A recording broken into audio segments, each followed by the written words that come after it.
Welcome to Washington Today on C-SPAN Radio for Tuesday, November 25th, 2025. 2 days before Thanksgiving, President Donald Trump pardons two turkeys named Gobble and Waddle.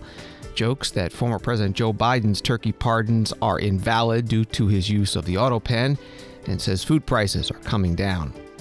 Washington, D.C. Mayor Muriel Bowser, a Democrat, announces she's not going to run for a fourth term in 2026. Attorney General Pam Bondi says the federal law enforcement surge in Memphis, Tennessee has been a success in drastically reducing crime. And in talks to end the Russia-Ukraine war, the Ukrainian President Volodymyr Zelensky says Ukraine has accepted the essence of a U.S. peace plan. And President Donald Trump says, "I think we're getting close to a deal," and that he'll be sending his special envoy Steve Witkoff to meet with Russian President Vladimir Putin in Moscow. That and more ahead on Washington Today. ABC News writes that two very lucky birds won the White House lottery this year, a presidential pardon and a lifetime free from the Thanksgiving dinner table. Waddle and Gobble, who had their names chosen by the public online, were pardoned by President Donald Trump and First Lady Melania Trump Tuesday in the annual tradition that spares two Thanksgiving turkeys from becoming the centerpiece of a holiday meal.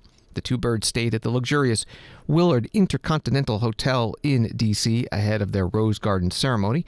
According to the hotel, two turkeys are provided to the White House by the National Turkey Federation, who will take Gobble and Waddle back to North Carolina, where they'll live under the care of the Department of Poultry Science at North Carolina State University in Raleigh, per the school. That was from ABC News.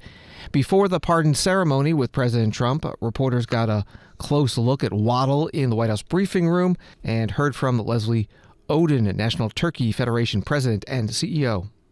What's Waddle's life been like? Waddle's life has been wonderful, living on the farm in North Carolina with our grower Travis Pittman and the National Turkey Federation Chairman Jay Jandrin. He, along with Gobble, who you'll see a little bit later, they've been given the luxury experience, but they're raised just like any commercial turkey operation. They're just given a little bit of extra tender love and care because they're going to go meet the big guy. What does Waddle plan to do with his new lease on life? Well, they're going to be retiring to North Carolina State University, where they're going to go and be turkey ambassadors for our industry, and they're going to be well taken care of by veterinarians, the faculty and staff and students at NC State. They're going to be a part of the wolf pack. Just to confirm, is Waddle the turkey receiving today's pardon? Both received the pardon. Gobble will be the national Thanksgiving turkey, and he's the alternate and willing to step in case Waddle can't perform his duties. How many pounds? He is 50 pounds. Is he the golfer or the... He loves basketball and sweet potatoes. And Waddle, are you just being pardoned so that RFK Jr. doesn't try to fry you in deep tallow?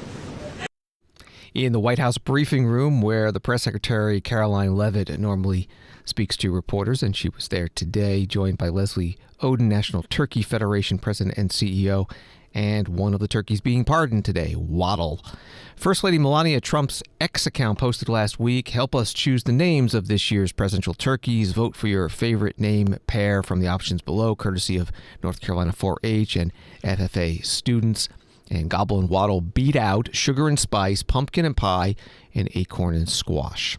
And then it was on to the 78th Annual National Thanksgiving Turkey Presentation on the White House South Lawn, where President Trump, as has been the tradition lately, made a few jokes first.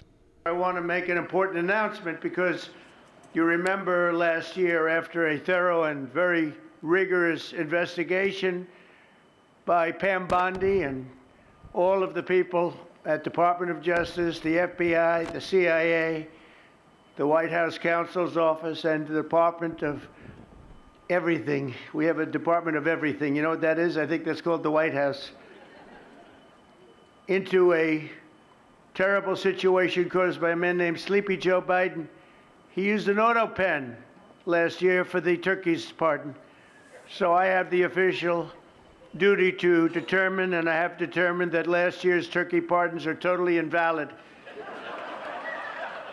as are the pardons of about every other person that was pardoned other than, where's Hunter? No, Hunter's was good. That was the one pardon, Pam, that was good, right? The rest of them are all invalid. I don't know what the hell you're going to do about that, but that's, now we're going to take a little of the joking. That is a mess. But they're hereby null and void. The turkeys known as Peach and Blossom last year have been located and they were on their way to be processed, in other words, to be killed. But I have stopped that journey, and I am officially pardoning them, and they will not be served for Thanksgiving dinner. We saved them in the nick of time. This one has plenty of time, but they were saved in the nick of time. President Trump at the annual Thanksgiving turkey pardon. He also joked about Senate Minority Leader Chuck Schumer, Democrat from New York, and House Speaker Emerita Nancy Pelosi, Democrat from California. The turkeys being pardoned today go by the names of Gobble and Waddle. When I first saw their pictures, I thought we should send them, I shouldn't say this. I was going to call them Chuck and Nancy. But then I realized I wouldn't be pardoning them. I would never pardon those two people. I wouldn't pardon them. I wouldn't care what Melania told me. Darling, I think it would be a nice thing to do. I won't do it, darling. President Trump at the Thanksgiving turkey pardon. He also spoke about the meaning of the holiday and the state of the U.S. economy. This Thanksgiving, we're also making incredible strides to make America affordable again. Walmart announced that the cost of their standard Thanksgiving meal is 25% lower than just 1 year ago. That's a big deal. According to the USDA, the price of Thanksgiving turkey is down 33% from its Biden era highs. Potatoes are down 13%. Ham is down 15% compared to last Thanksgiving. So we are down to a level that we haven't seen in a long time. Egg prices are down 86% since March, and gasoline will soon be hovering around $2 a gallon.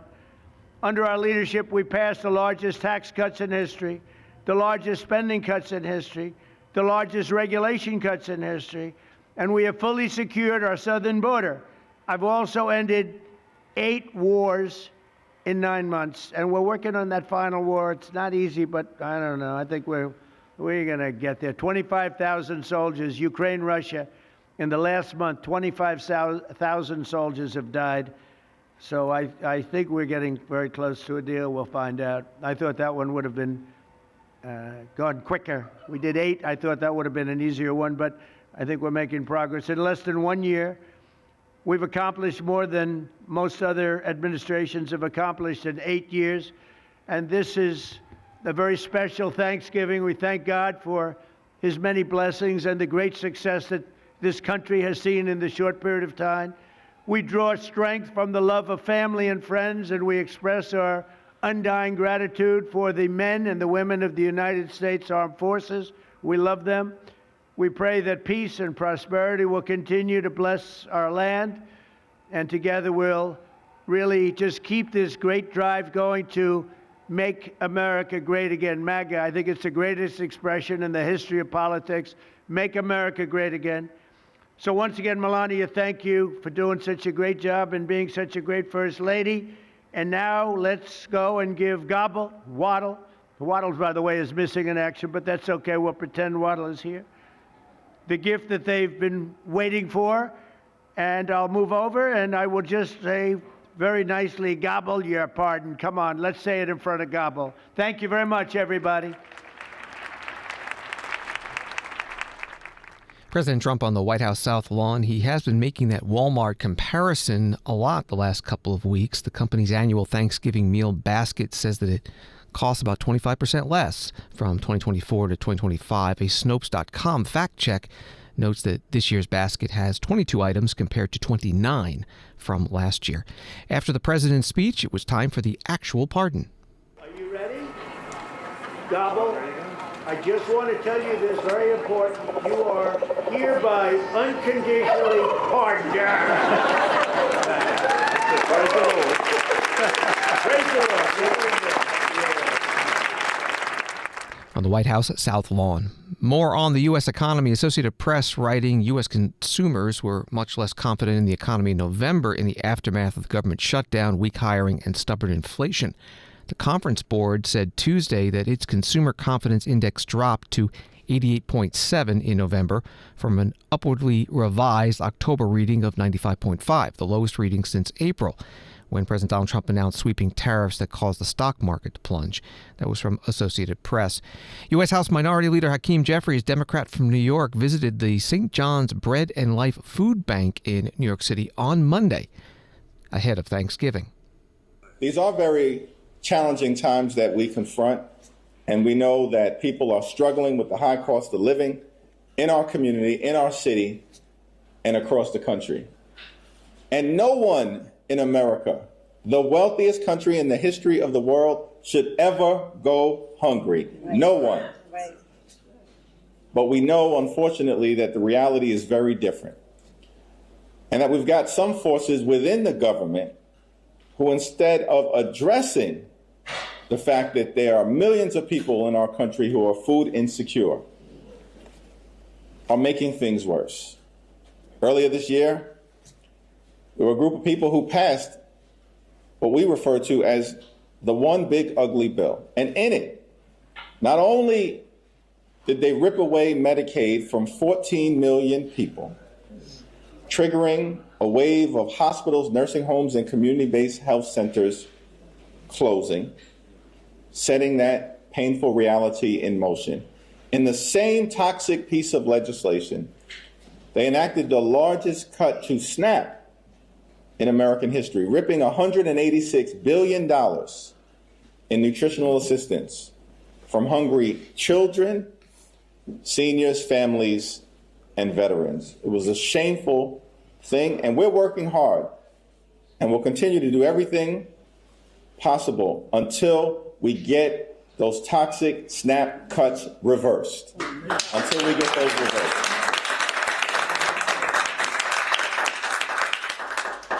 We know in the midst of this affordability crisis, people are struggling with housing, people are struggling with health care, and people are struggling with food.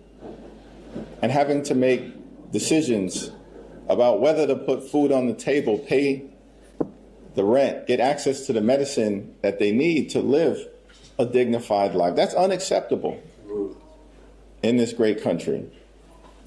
It's also one of the reasons why we're so thankful for St. John's Bread and Life, for the food bank, and for the work of these great organizations that we will continue to support. Thankful for what they do during the holiday season, but this is work that is done each and every day, each and every month, year after year. And as the member of Congress from this great community, I pledge to continue hard to support it. U.S. House Minority Leader Hakeem Jeffries, Democrat from New York, at that food bank in New York City on Monday. On Wall Street today, the Dow up 664, NASDAQ up 153, S&P up 60. The headline at CNBC, Dow closes up more than 650 points, posting three-day winning streak as hopes for December rate cut grows. President Donald Trump has made no secret that he would like to see interest rates lower and that he will pick a new Federal Reserve chair to replace Jerome Powell when Powell's term ends in May. Treasury Secretary Scott Bessent, who has been interviewing candidates, told CNBC today that the president could make his decision before Christmas. So we're going to have the last interview in the second round today, Andrew. We got 5 very strong candidates. I am impressed with all of them. And Andrew, I'll tell you, one of the things in terms of the criteria that I've been looking for that I have morphed a bit on in the fall when we started with 11 candidates is in talking to these candidates, I realized the Fed has become this very complicated operation. It's no longer just a price setting of money. There's this very complicated calculus between the monetary policy, the balance sheet, and regulatory policy. And we've really emphasized in the interviews what's the interplay for that calculus in terms of the best way forward for the American economy, and what is each person's point of view in terms of protecting the American people, protecting the economy, and moving forward with the dual mandate. Can you give us a hint? We often talk about the two Kevins, Kevin Warsh and Kevin Hassett being the front runners. Is that still the case? Andrew, I'm still got one interview left, so I don't think it would be prudent to give any hints. And I think that there's a very good chance that the president will make an announcement before Christmas. But it's his prerogative whether it's before the Christmas holidays in the New Year's. but things are moving along very well. Treasury Secretary Scott Bessent interviewed on CNBC. Reuters writing about that interview. The remaining Fed chair candidates include White House Economic Advisor Kevin Hassett, former Fed Governor Kevin Warsh, current governors Christopher Waller and Michelle Bowman, who was also the vice chair for supervision, and Rick Reeder, BlackRock's chief investment officer for global fixed income. This is Washington Today. From the Washington Post, D.C. Mayor Muriel E. Bowser, a Democrat, will not seek re-election, a seismic decision in Washington politics that will bring to a close more than a decade in leadership overseeing some of the city's most booming times and also its most turbulent crises this century. That was from the Washington Post. Muriel Bowser posted a video. My fellow Washingtonians, for 10 years, you and I have worked together on an ambitious agenda to restore faith in our government and ensure that every D.C. resident gets the fair shot they deserve. To keep that promise, we took big swings, keeping D.C. teams in D.C., raising enrollment and graduation rates in our schools, and investing more money in housing than any other city or state, creating 36,000 homes. We delivered on big projects like McMillan and St. Elizabeth's and invested nearly $1 billion in Ward 8, including the brand new full-service Cedar Hill Regional Medical Center. We drove unemployment to its lowest levels, achieved a AAA bond rating and strong reserves, quadrupled CBE spending, and completed the largest infrastructure project in our city's history with the Frederick Douglass Memorial Bridge. We also brought our city back from the ravages of a global pandemic and summoned our collective strength to stand tall against bullies who threaten our very autonomy while preserving home rule. That is our North Star. Throughout this remarkable journey, I've been honored to serve with countless dedicated city executives and extraordinary frontline workers, the incredible people who keep D.C. thriving every single day. For their bold vision, big ideas, personal sacrifices, and relentless pursuit of excellence in service to the city, I am deeply grateful. I've also had the immense privilege of working alongside all of you, the residents of D.C. Every day I gain strength from witnessing your hard work, your ingenuity, and your pride in this city. You are the heartbeat of this place. Now looking to the future, I know we've laid the groundwork for others to build upon, to reshape and grow DC's economy, establish DC as the 51st state, and protect our investments in affordable housing, transportation, public safety, and public schools, and to build a world-class stadium, housing, recreation, and parks at RFK. It has been the honor of my life to be your mayor. But today, with a grateful heart, I am announcing that I will not seek a fourth term. When you placed your trust in me 10 years ago, you gave me an extraordinary opportunity to have a positive impact on my hometown. Every day since, I've cherished the opportunity and have happily given all my passion and energy to the job that I love. Together, you and I have built a legacy of success of which I'm intensely proud. And for the next 12 months, let's run through the tape and keep winning for DC. Thank you, DC.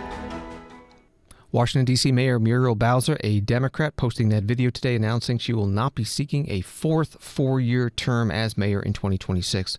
She began her political career on the Advisory Neighborhood Commission in 2004, moving to the D.C. City Council in 2007, and then winning her first race for mayor in 2014. NBC News 4 in Washington writing, the mayor has spent the past year trying to strike a balance between her constituents and the Trump administration, trying to avoid a clash with the president, who has threatened to overturn the district's home rule. That got even trickier with the federal surge of law enforcement in the district. But when asked Monday evening whether residents should be concerned about President Donald Trump following through on his threat under a different mayor, Bowser said, "I believe that I'm putting the district in the best possible place." That was from NBC4.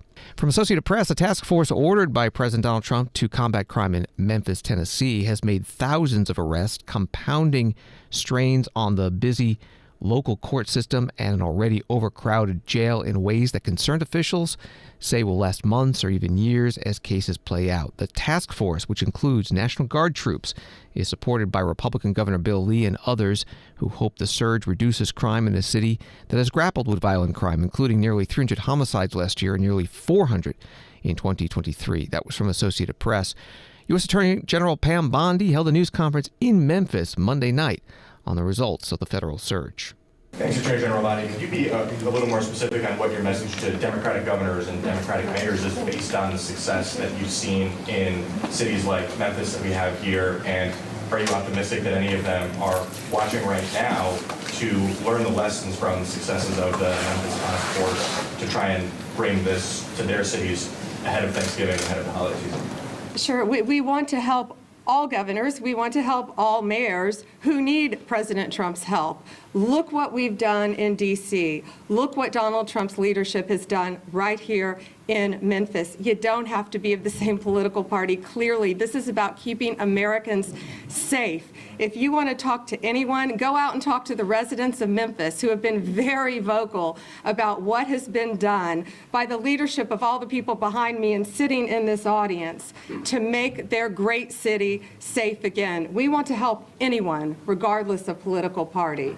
Attorney General Pam Bondi, part of the news conference in Memphis, Tennessee, Monday night. She said in 56 days, the federal task force has made more than 3,100 arrests, recovered 121 missing children, and taken more than 500 guns off the street, and that the rates of violent crime, murder, robbery, and other categories down at least 50% compared to the same period last year. She was also asked about the ability of the city's criminal justice system to handle the thousands of arrests, and she asked the head of the U.S. Marshals Service, Gadi Serralta, to answer. The arrest from the task force has been a strain on the criminal justice system here and compounding problems at the local jail. What is the federal government doing to support the Memphis criminal justice system? You want to take that? Yeah, I'm going to let Director Serralta take that. He's been working on that. Yeah, so a couple of things have been done. First of all, we're taking every case we can federal. Our U.S. Attorney here, Mike Donovan, is a pioneer in taking these cases federal. The other issue that we have is on the state court side. It seems like the cases, the criminal cases, are taking too long to see their way through the wheels of justice, if you will. So we're open to working with the state prosecutor's office in order to shorten that period of time and get some of these cases flowing. So if we don't speed up the process, it's going to continue to back up. But I'm going to tell you what the answer is, right? Because we can't put them through the criminal justice system does not mean that it's a free pass to commit crimes. So we're going to keep arresting folks. They keep committing crimes, we're going to keep arresting them. Gadi Serralta, director of the U.S. Marshals Service, at a news conference in Memphis, Tennessee, Monday night, along with the U.S. Attorney General Pam Bondi and the governor and the 2 U.S. senators from Tennessee. WATN-TV, the ABC affiliate in Memphis, has an article on Tennessee State Representative Justin J. Pearson, a Democrat. Pearson said that the operation has disrupted businesses, separated families through ICE operations, and created fear among residents, especially those in predominantly black and Hispanic communities. Pearson added that long-term public safety will require investment in housing, health care, and education, not an expanded federal presence. Reporting from WATN-TV, WKG-TV in San Diego, writing that San Diego's Democratic Congressional delegation was allowed into the basement of the federal building Monday after more than a month of asking to inspect the Immigration and Customs Enforcement detention facility.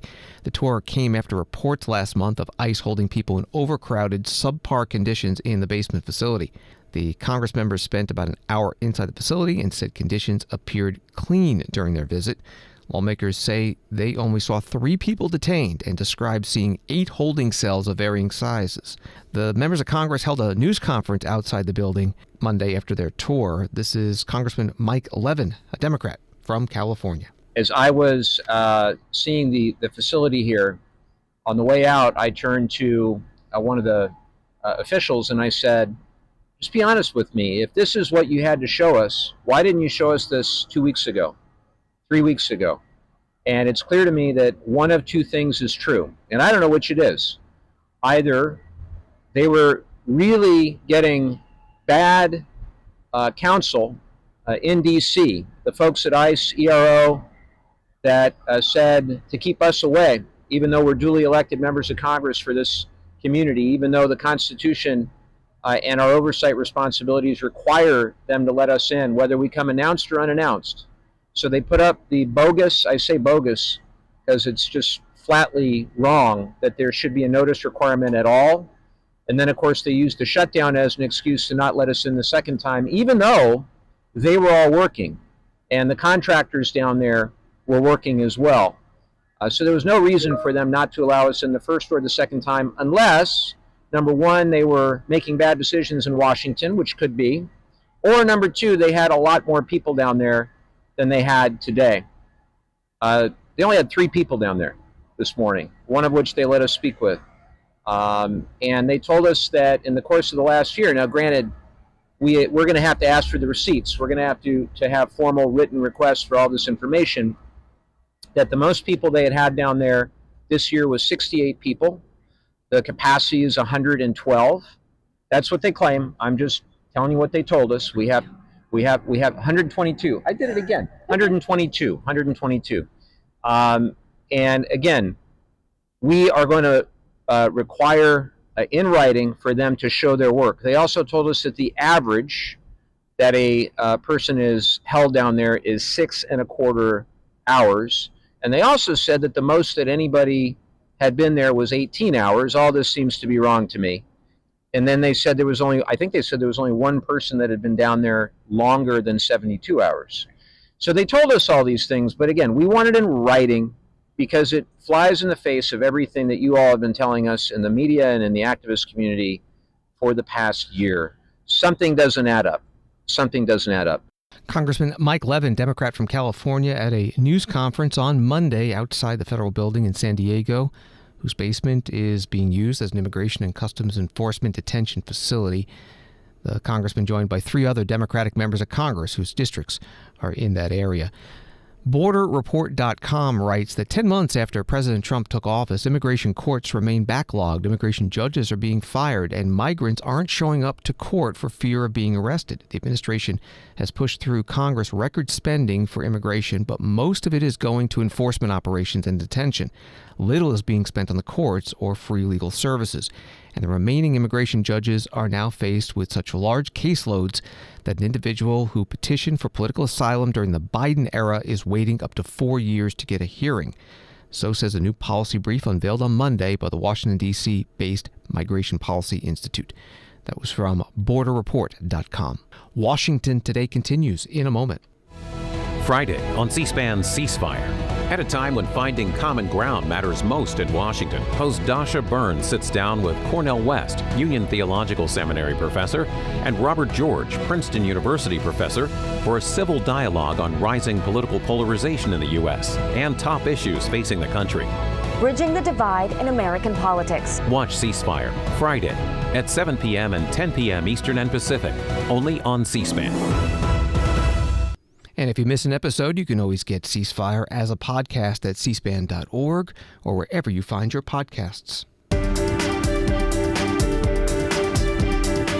Welcome back to Washington Today, available as a podcast on the free C-SPAN Now mobile app and wherever you get your podcasts. A few more headlines from the Hill. Senator Jim Justice, Republican of West Virginia, on Monday agreed to pay more than $5 million in back taxes to settle a Department of Justice lawsuit stemming from nearly 2 decades ago. And from Associated Press, Democratic lawmakers who appeared in a social media video urging U.S. troops to defy illegal orders say the FBI has contacted them to begin scheduling interviews, signaling a possible inquiry into the matter. It would mark the second investigation tied to the video, coming a day after the Pentagon announced it's investigating Democratic Senator Mark Kelly of Arizona over potential violations of military law. Reuters writes that President Volodymyr Zelensky said on Tuesday Ukraine was ready to advance a U.S.-backed framework for ending the war with Russia and discuss disputed points with U.S. President Donald Trump. And talks, he said, should include European allies. In a speech to what are known as the Coalition of the Willing Allies, a copy of which was seen by Reuters, Zelensky urged European leaders to hash out a framework for deploying a reassurance force to Ukraine and to keep backing Kyiv for as long as Moscow showed no inclination to end its invasion. That was from Reuters. President Donald Trump writing on Truth Social a long post about Ukraine, part of which reads, the original 28 28-point peace plan, which was drafted by the United States, has been fine-tuned with additional input from both sides, and there are only a few remaining points of disagreement. In the hopes of finalizing this peace plan, I've directed my special envoy, Steve Witkoff, to meet with President Putin in Moscow, and at the same time, Secretary of the Army Dan Driscoll will be meeting with Ukrainians. I will be briefed on all progress made, along with Vice President J.D. Vance, Secretary of State Marco Rubio, Secretary of War Pete Hegseth, and White House Chief of Staff Susie Wiles. I look forward to hopefully meeting with President Zelensky and President Putin soon, but only when the deal to end the war is final or is in its final stages. Part of the post today from President Trump on Truth Social. Michael Watley, a former Republican National Committee chair and candidate for U.S. Senator in North Carolina, was asked about the situation on Newsmax today. I want your reaction first off, sir. Potential for peace now with Ukraine accepting this deal. This is a major development, and obviously President Trump's way and fashion of diplomacy has not always been understood, but it is effective in many wars.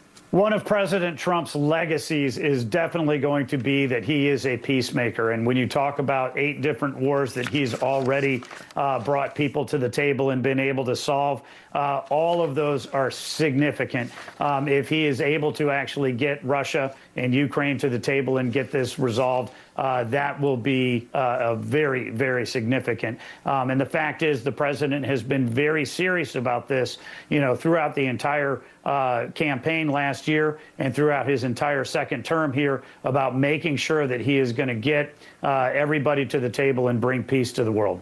Michael Watley is a candidate for U.S. Senator from North Carolina, a Republican, also a former RNC chair, interviewed on Newsmax today. New York Times writing that Russia launched a deadly barrage of missiles and drones on the Ukrainian capital on Tuesday as Kremlin officials signaled they would resist changes negotiated by Ukraine to President Trump's peace plan. The attack on Kyiv killed at least 7 people and injured 20 others, according to the city's mayor. That was from the New York Times. Senator Chris Van Hollen, Democrat from Maryland, was interviewed today on CNN. What we've seen the Trump administration do time and time again is throw the Ukrainian people under the bus and side with Vladimir Putin. And that's exactly what they did when they put forward that 28-point plan a couple days ago and demanded that Zelensky and Ukraine adopt it before Thanksgiving. It was so bad that reportedly Secretary Rubio told 2 United States senators, a Republican and a Democrat, that it was in fact a Russian plan, which he has since said was not accurate. But it was a Russian-tilted plan, and so of course the Ukrainians and our European allies resisted it. And now we have a situation, Kate, where there was these discussions in Geneva where apparently the Ukrainians and the Americans are now kind of on the same page. It's gone from 28 points to 19 points. But if you're Russia, you're going, hey, I'll take that original Trump plan, right? I mean, I don't see where this goes. And by putting out the 28-point plan originally, the Trump administration, saying it was an American proposal, Putin's going to say, I'll take that one. Senator Chris Van Hollen, Democrat from Maryland, today on CNN. The British Prime Minister Keir Starmer, just back to London from the G20 Leaders Summit in South Africa, spoke today in the House of Commons about the U.S. peace plan to end the war between Russia and Ukraine. Over recent days, I've had detailed discussions with allies. I met the partners of the Coalition of the Willing during the G20, and I've spoken a number of times to both President Trump and President Zelensky, who I spoke to again earlier this morning. Mr. Speaker, we're united in wanting a ceasefire and a permanent end to the horrendous suffering that this war has brought to Ukraine. I have always said our aim must be a just and lasting peace. And both of those words, Mr. Speaker, are important, just and lasting. So, Mr. Speaker, I welcome the continued efforts of the United States to end the war and stop the killing.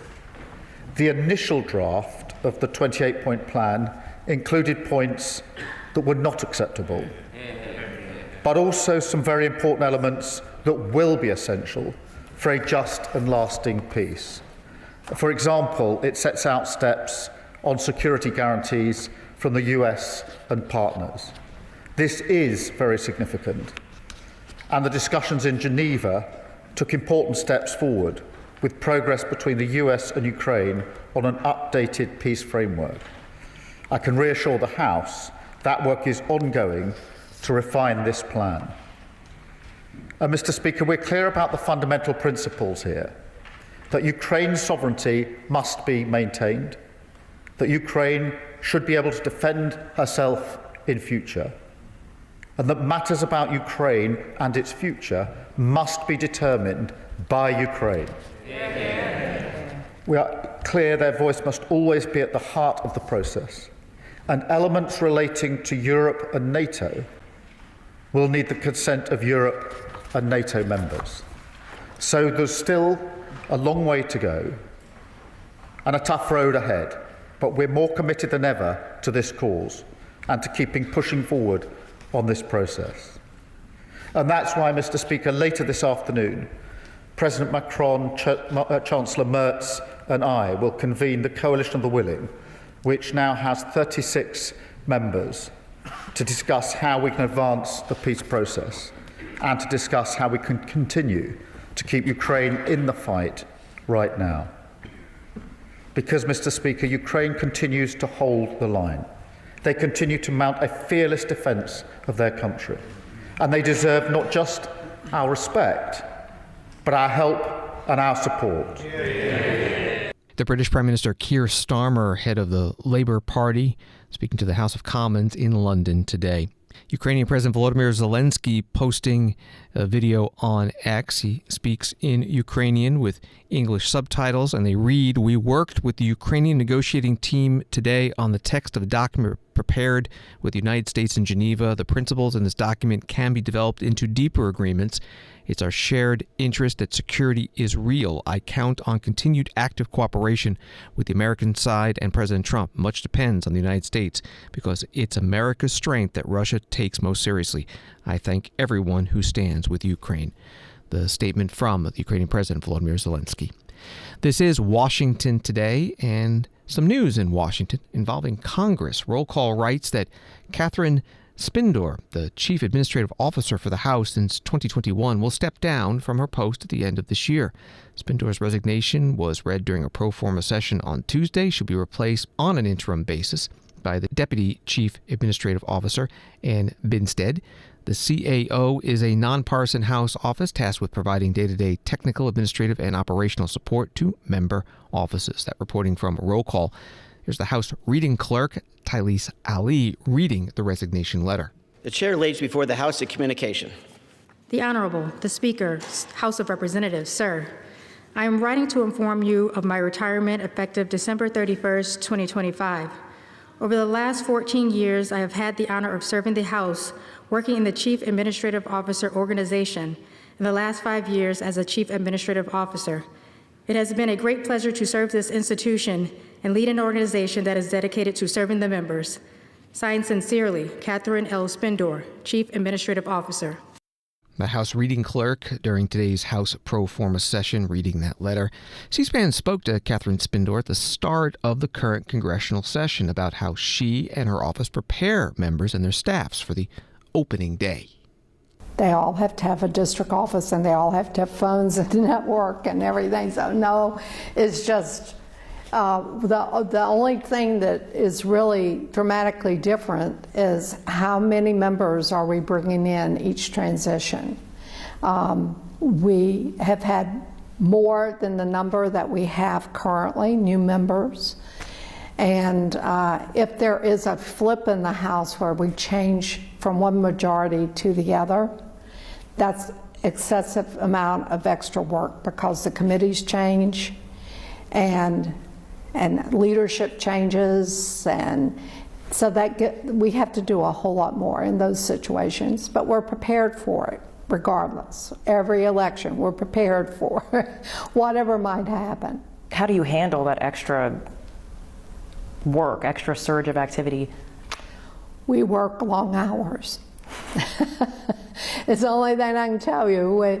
We don't usually get a whole lot more money one way or the other. We just, we know what we have to do. Catherine Spindor, the House Chief Administrative Officer, in a C-SPAN interview from December 2024, just before the start of the 119th Congress, January 2025.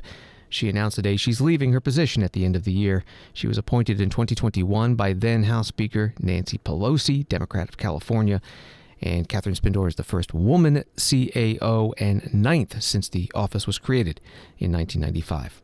And finally, on C-SPAN Radio's Washington Today, more turkey pardons. President Trump did his turkey pardons today at the White House, but state governors have also been wielding the pardon power this holiday season. Governor Jared Polis, Democrat from Colorado, read his proclamation in Denver on November 10th, pardoning 2 turkeys named Butch Cassidy and the Sundance Kid. Okay, I have the official proclamation here the official pardon. Whereas Thanksgiving is a time for Coloradans to celebrate with loved ones, reflecting on what we are thankful for. Whereas we are fortunate to have Butch Cassidy and the Sundance Kid, Colorado born and raised turkeys, here with us on this special day to share in our Thanksgiving spirit. Whereas turkeys are an important part of the traditional Thanksgiving feast. Whereas our state is home to over 30 million acres of farmland with agricultural operations employing nearly 200,000 Coloradans, producing a diversity of crops and livestock, including turkeys, that contribute billions to our state economy, values, and way of life. Whereas the farmers and ranchers who provide food here at home and across the nation are stewards of our land, and we're proud to honor their work as we pardon Butch Cassidy and the Sundance Kid. Whereas Thanksgiving is not just a time to share a meal with friends and family, but also to extend compassion to those in need, including these lovely turkeys. And whereas we continue to carry on this cherished tradition in pardoning Butch Cassidy and the Sundance Kid in the proud state of Colorado, whereas we extend our gratitude to Jodar Farms and the community that's helping participate in this pardon, a sentiment that I'm sure is shared by our feathered guests, and whereas we are thankful this Thanksgiving to have Loving Arms Animal Sanctuary offering a safe place for Butch Cassidy and the Sundance Kid to enjoy long lives in comfort in the company of one another. Therefore, I, Jared Polis, Governor of the state of Colorado, do hereby pardon Butch Cassidy and the Sundance Kid and grant them a free and full life in the great state of Colorado. And on behalf of the state of Colorado, I want to extend warm Thanksgiving wishes not only to Butch Cassidy and the Sundance Kids, of course to our Gold Star families, to the entire state of Colorado. We hope the holidays are meaningful and a great opportunity to be thankful for the blessings that we have. God bless Colorado and God bless the United States of America. Thank you. Governor Jared Polis, Democrat of Colorado, at a turkey pardon ceremony in Denver on November 10th. Governor Sarah Huckabee Sanders, Republican of Arkansas, also pardoned Thanksgiving turkeys named Lily and Sprinkles on November 20th in Little Rock. I also want to acknowledge Cargill, which is donating 58,000 pounds of turkey products to area food banks in honor of the Thanksgiving holiday. And with all the challenges that people have faced this past month, we know that will mean a lot to Arkansas families. I also want to thank my good friend Marvin Childers with the Poultry Federation, who has helped make Arkansas the #3 turkey producing state in the country and has been such a great leader for the entire agriculture community and for our state. Marvin, thank you for your great service over the years. Thanksgiving is about good food, football, and time with family.